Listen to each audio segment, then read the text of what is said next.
Let's go ahead and add a schedule for a student who starts after the start of school by going to Student Information, General.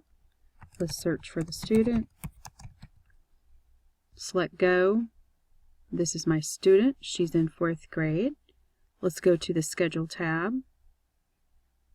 And here we see an empty schedule. Let's click Walk-in Scheduler.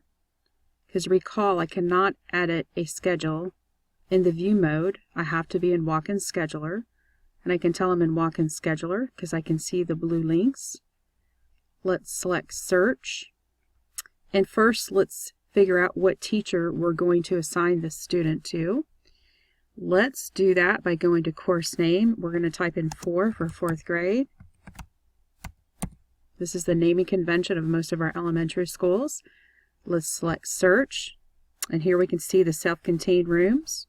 And I'm going to determine what teacher to assign the student to.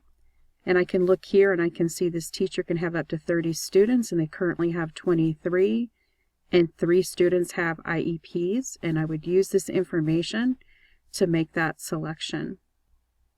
Next, we need to determine what the start date is for this student.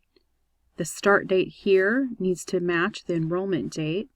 So let's go to the Enrollment tab to see when the student was enrolled. We're going to select Enrollments. And here we can see the enrollment date was 4/5/2017.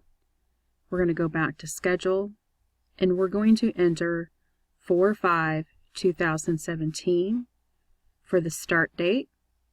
Let's go ahead and select the student's teacher by going to the team, and we're going to assign the Barnes team.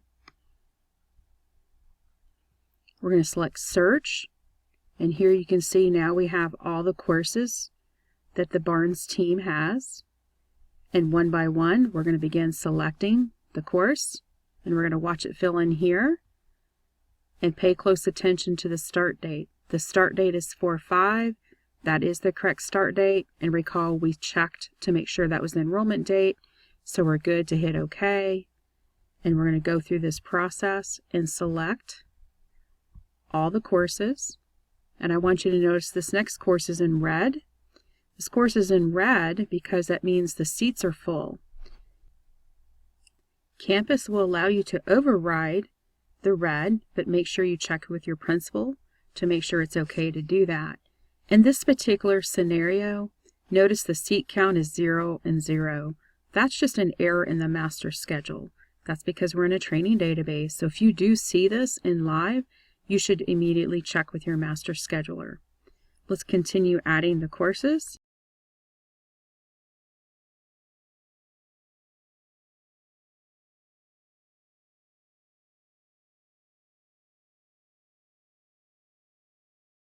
So once I filled the schedule, I'm just going to scroll down and double check I don't have any empty cells.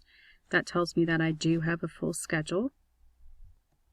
So now I'm going to go back to Student Requests. And I want you to notice in the banner we do not see the team name. So we're going to select the team name here. This is the Barnes team, because we want the team name to show up here in the banner. Let's select Save. And then I'm going to go to another tab just to refresh the banner. That's the only reason why I'm moving to another tab. And we can see now we're on the Barnes team. And we have one more thing to do for the scheduling piece. Let's select Get Scheduled Requests. We're going to select OK. And that's going to fill in the schedule here on the right. And we're doing that just for future planning. And then finally, let's go ahead and print the schedule for the parent. We're going to select Print, and notice we only have the last quarter here, and that's because the student didn't start until the last quarter of the year. This concludes Part 2 of Walk-in Scheduler for elementary schools.